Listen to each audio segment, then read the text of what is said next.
Hello दोस्तों, एक बार फिर मैं आपके सामने एक मेरा नया वीडियो के साथ। इस बार वीडियो में हम देखेंगे अक्टूबर 2020 का जो मैं ट्रेड कैरी फॉरवर्ड किया था, तो उसका क्या पोजीशन है आज के दिन में। एक्चुअली ये 15 तारीख तक है, ये मिड अक्टूबर रिव्यू है। तो 15 तारीख को मेरा जो सितंबर से अक्टूबर को जो मैं ट्रेड लाया था, ये कौन सा स्टेटस है। उसके बाद अक्टूबर में मैंने कौन सा नया ट्रेड लिया, कौन सा अभी तक 15 दिन में क्लोज कर चुका हूँ और कुछ बाकी हैं, और नवंबर के लिए मैं कौन सा कॉन्ट्रैक्ट में ले चुका हूँ, ये सब का डिटेल मैं अभी आपको देने वाला हूँ। उससे पहले कुछ इम्पॉर्टेंट बात है जो मैं आपको बताना चाहूँगा। मैं पिछले वीडियो में मैं आप सबको बोला था कि देखिए, वर्ल्ड सिनेरियो और इंडिया में कुछ सिनेरियो उतना पॉजिटिव नहीं है, तो सावधानी बरतनी चाहिए। और मैंने ये भी बताया था कि कुछ सेक्टर जो डिफेंसिव सेक्टर कहा जाता है नॉर्मली, जो फार्मा सेक्टर है, तो उसमें एंट्री करना चाहिए। और दूसरा है एक डिफेंसिव सेक्टर आईटी है, तो उसमें भी कुछ पोजीशन रखना चाहिए। बाकी बैंक वगैरह तो ऑल टाइम फेवरेट है, लेकिन वो लोग कभी कभार ऊपर नीचे होते रहते हैं, उसमें चिंता करने की कोई बात नहीं है, तो उसमें भी आप पोजीशन रख सकते हो। अगर कोई चीज़ में मुझे थोड़ा परेशानी हुआ है तो वो है पब्लिक सेक्टर स्टॉक्स। जैसे कि मेरा पोजीशन है, आप जानते हैं, महानगर गैस लिमिटेड, एनटीपीसी, एनएमडीसी और Bharat electronics limited. Not all in my account, मेरे जो दूसरे अकाउंट जो मैं मैनेज करता हूं उसमें ये सब में पोजीशन है। तो आई एम नॉट वरीड, क्योंकि जब तक मैं जानता हूं ये लोग अच्छे डिविडेंड देते हैं और लॉन्ग टर्म के लिए कोई प्रॉब्लम नहीं है। वैसे भी मेरा खरीदा हुआ पोजीशन या जो है उसमें से बहुत ज़्यादा नीचे गया ऐसा मैं कहूँगा नहीं, लेकिन वो सब में थोड़ा जब भी मौका मिलेगा gradually I will get out of them. Before I go to my October series presentation जो रिव्यू है, उससे पहले मैं कुछ इश्यूज हैं मैं जो आपके सामने रखना चाहता हूं, सो दैट जब आप अपना कोई पोजीशन ले तो उसमें ध्यान जरूर रखें। सबसे पहले मैं आपको दिखा रहा हूं इंडिया में कोविड पोजीशन। आप देखिए, इंडिया का ये जो पिक्चर मैं आपको दिखा रहा हूं उसमें एक डाउनवर्ड कर्व ऑलरेडी फॉर्मेशन हो गया है, लेकिन मैं आपको ये कॉशन करना चाहूँगा कि इसमें आप ज़्यादा खुश होने की ज़रूरत नहीं है, क्योंकि आप जानते हैं कि कल मार्केट गिरने के पीछे एक बहुत इम्पॉर्टेंट इशू था कि यूके में जो सर्ज हुआ है कोविड केसेस में वो काफ़ी चिंताजनक है। और लंदन के जो मेयर है उन्होंने ऑलरेडी बोल चुके हैं, पब्लिक बोल चुके हैं कि यूके में जो रिव्यू करना चाहिए जो कोविड का जो रेस्ट्रिक्शन है, अगर दूसरा लॉकडाउन यूके में आता है और यूरोप में भी उसका प्रभाव आएगा, तो हमारे जो भी कंपनियां हैं जिसके कि यूके और यूरोप में बिजनेस चल रहा है, that will be affected. One of them is Tata steel. मैं कल एक पोजीशन लिया था लेकिन स्क्वायर ऑफ किया लॉस में, क्योंकि टाटा स्टील का कई सारे बिजनेस यूरोप एंड यूके में है। दूसरा चीज है वैक्सीन के बारे में। आप लोग को पता चल गया होगा कि जॉनसन एंड जॉनसन का एक वैक्सीन फेल हो गया है, तो उसमें टाइम लगेगा। तो उसमें आप ऐसा कुछ ज़्यादा उत्साहित होकर सडनली कोई ऐसा ट्रेड ना ले जिसमें आप मुश्किल में फंस जाए। दूसरी इंपॉर्टेंट इशू जो कि थोड़ा नेगेटिव है वो है इंडो चाइना बॉर्डर सिचुएशन।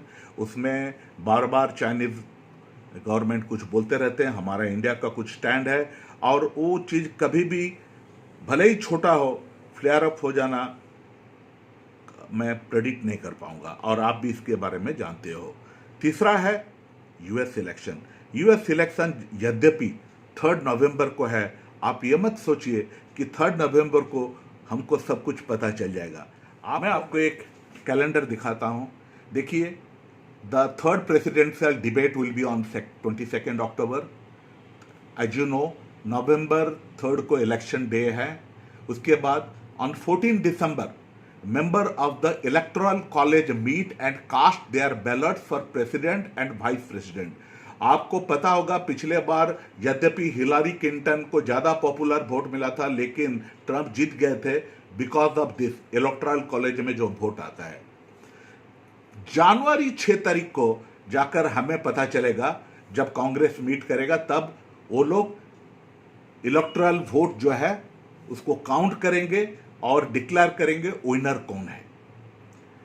जनवरी 20 को जो विनिंग कैंडिडेट होगा, ट्रंप होंगे या बाइडेन होंगे, जो भी होंगे, वो पदभार लेंगे जनवरी 20 को। तो काफी टाइम है, कम से कम 6 जनवरी तक तो पता लगना मुश्किल है यूएस के प्रेसिडेंट कौन सचमुच बन गए हैं। तो उस हिसाब में मैं 2 चीज आपको बताऊंगा। पहला चीज, आप अपना ट्रेड बहुत ही अच्छा शेयर में कर लें, और दूसरा, जब भी ले रहे हैं तब आप फार below out of the money put जो ले रहे हैं फार बिलो होना चाहिए। 10% 12% नहीं, बल्कि 15 to 20% नीचे होना चाहिए स्पॉट प्राइस से। As I have repeatedly told you, as a cash secured put seller, our objective is not buying the stock but to make profit out of the premium. कि हम जो कैश सिक्योर्ड पुट सेल करते हैं, premium से मतलब है खरीदना तो तभी होता है जब मार्केट बहुत ज्यादा गिर जाता है, हमारे पास कोई चॉइस नहीं रहता। तो आप यह मत सोचिए कि हमको खरीदना है। हाँ, if you are a genuine investor for long term, आप ले सकते हो। आपको जो भी प्राइस अच्छा लगता है कोई भी शेयर में, आप उसमें खरीदने के लिए आप कैश सिक्योर्ड पुट का यूटिलाइज कर सकते हो। But my position is different. I sell cash secured put for making profit, monthly consistent return, जो कि मेरा पहला वीडियो में बताया था और कई सारे लोग उसको देख रहे हैं। फिर भी मैं उसका आई कार्ड लिंक मैं ऊपर में दे रहा हूं। आप जो लोग नहीं देखे हैं वो वाला वीडियो जरूर देख लीजिए। दूसरा वीडियो का भी मैं आई कार्ड में ये ऊपर दे रहा हूं, जिसमें कि पता चलेगा कि रिस्क क्या है इस तरीका का ट्रेड में और कैसे चुनोगे बहुत अच्छा शेयर। अब चलते हैं, मैं आपको ले चलता हूं अपना अक्टूबर का सीरीज का जो भी ट्रेड्स है उसका रिव्यू करते हैं। अब मैं स्क्रीन से हट जाता हूं so that the screen will be fully covering the my slides and you can properly watch it, properly study it. अगर चाहें तो you can pause the screen and see, you can read so that you can make your own idea why I did that, or whether anywhere I have made some mistake और मैंने right stand लिया हूं। Okay, the first slide is, I have borrowed it from my previous video. It is the position of October 2020 which was carried over from the month of September to 1st October 2020 onward। इसमें देखिएगा I have carried forward 13 position, जिसका total premium मैं receive किया था 1,65,236 रुपया। अब next slide में देखिए, 13 पोजीशन से अभी सिर्फ एक भारती एयरटेल मेरा ओपन है, बाकी 12 को मैंने स्क्वायर अप कर चुका हूं थोड़े से प्रॉफिट में। आप उसमें देखिएगा अल्ट्राटेक में एक बहुत बड़ा लॉस दिखा रहा है 27,400। लास्ट रो देख लीजिए, लास्ट रो 27,400। मैं भारती एयरटेल का स्क्वायर अप इसीलिए नहीं किया क्योंकि भारती एयरटेल कल यानी 15 अक्टूबर को इन द मनी हो गया था। आज 1-2 रुपया कम आसपास में है। सो मुझे लगता है कि इसमें मुझे I have to buy the stock, तो उसके लिए मैं इसको स्क्वायर अप नहीं किया क्योंकि 400 रुपया का जो मैं पुट सेल किया हूं उसी के आसपास स्पॉट प्राइस मूव कर रहा है, और बाकी का आप जैसा देख रहे हैं it has been square up. आप ये स्लाइड देखिए, इसमें जैसे कि बताया कि very important decision I have taken, switching the position of my contract. There are 6 contracts जिसको मैं कैरी फॉरवर्ड किया था, उसमें से 4 कॉन्ट्रैक्ट को मैं ऊपर स्विच कर दिया। जैसे कि HDFC बैंक में पहले मेरा था 1200 का कॉल उसको मैं 1260 कर दिया। HDFC का 2000 कॉल को मैं 2100 कॉल में परिवर्तित कर दिया। Why I changed these two? Because the results are expected. HDFC result is expected tomorrow, that is 17th October, और HDFC बैंक का result is expected tomorrow, and HDFC Housing Development Finance Corporation result is expected on 2nd November। और मैं सोचता हूं कि उसमें उन लोग का बहुत अच्छा रिजल्ट आएंगे, क्योंकि मैं 6 तारीख को इस पोजीशन जो मैं स्विच किया था इसीलिए क्योंकि उस दिन रिपोर्ट आ गया था कि जो लोन डिसबर्समेंट है जो बोथ HDFC का और HDFC बैंक में बहुत अच्छा बढ़ोतरी हुआ है, तो इसमें बहुत अच्छा चांस है कि इसका स्पॉट प्राइस ऊपर जाए। फॉर दैट रीजन मैंने क्लोज कर दिया 1200 का। For that reason I switch the position. Similarly मैं सोच रहा था कि MGL भी थोड़ा बढ़ रहा था, उसको मैं 900 से 960 कर दिया। अनफॉर्चुनेटली उसमें दांव मेरा उतना अच्छा नहीं रहा, क्योंकि MGL अभी भी काफ़ी नीचे है, और 900 में रहता भी तो मैं 900 का प्रीमियम पूरा का पूरा मैं उठा लेता। लेकिन एनीवे नो प्रॉब्लम, 960 में भी मुझे कुछ प्रीमियम मिल जाएंगे। अब रहा बात इन्फी का। इन्फी का रिजल्ट जब आया तो मेरे पास इन्फी का 900 जो पुट था उसको मैं अप करके 1000 put, I sold 1000 put and I squared of 900 put, जो कि मेरा पहले था। फिर क्या हुआ, आउट ऑफ दिस 6, 4 तो मेरा अभी ओपन है, 4 are open, but I have already close 2। State Bank of India I have close the 180 put, क्योंकि I have already taken a November 180 put. I do not want to keep 2 position on the same contract. For that reason, I squared up the position with a small profit. Similarly, in Hindalco also, I squared off. And why I squared off? Because इसमें मैं जो 190 से 200 call लिया था, मुझे लगाने की जल्दी 200 कॉल पहुंचेगा, इसीलिए उसमें मैं प्रॉफिट बुक कर लिया। लेकिन simultaneously I also sold 160 put in October series. और इस हिंडाल्को और अल्ट्राटेक के बारे में I will tell you in my next slides. Now please see my October new positions which have already been closed by 15th of October। इसमें I have only incurred loss in 2 contracts, and in 7 contracts I have made profit. Now let me take you to the next slide where you can see that I have got 14 open position जो कि मैं अक्टूबर महीना में लिया हूं। आप इसे pause करके भी देख सकते हैं which are the position those are open. Now this slide is very interesting.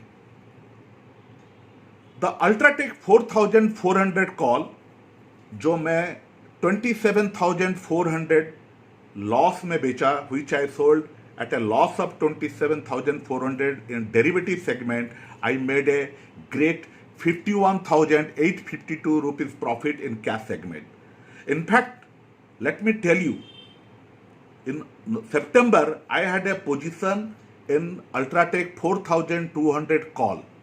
That I switched to 4,400 because I was expecting some good news in cement business, which actually happened. When this Ultratech position of 4,400 call became in the money, ये covered call था, in the money, so what I did, I squared off my cash position, cash segment position of 200 shares.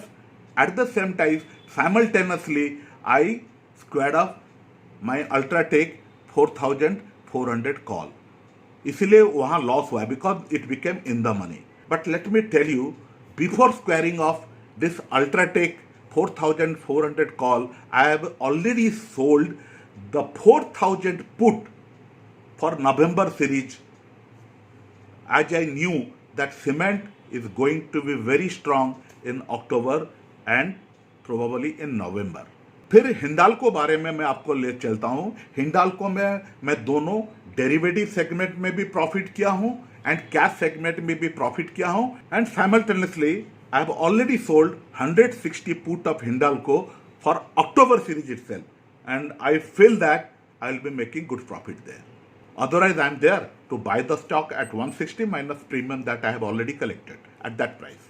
So दोस्तों, आज का इस video में जो जब review कर रहा हूं, देन मैं आपको ये बताना चाहता हूं कि मैं कुछ पोजीशन में क्यों स्विच किया, क्यों जो मेरा पोजीशन ओरिजिनल थे मैं उसको चेंज किया. तो मैं सोचता हूं कि इसमें आपको भी कुछ आइडिया मिला होगा, क्योंकि मेरे इस सब वीडियो जो हैं mostly it is for educational purpose. अगर आपको कुछ इसमें आइडिया अच्छा लगता है so with the consent of your financial advisor you can go for it. Now अंत में मैं जैसे बोलता हूं, please like, share and subscribe to my channel and press the bell icon. And फिर इंतज़ार करते हैं अक्टूबर महीना जब खत्म होगा, then I will come with my October result. जैसे कि हर एक महीना I come out with my monthly result. So that day probably on 1st of November I will come out with my next video, जिसमें अक्टूबर का total पूरा महीना का रिव्यू करूंगा. फिर मैं आपको बताऊंगा अक्टूबर में मेरा परफॉर्मेंस कैसा रहा. तो आज के लिए यहीं पर समाप्त करते हैं. Thank you very much for watching this video. नमस्कार, जय हिंद.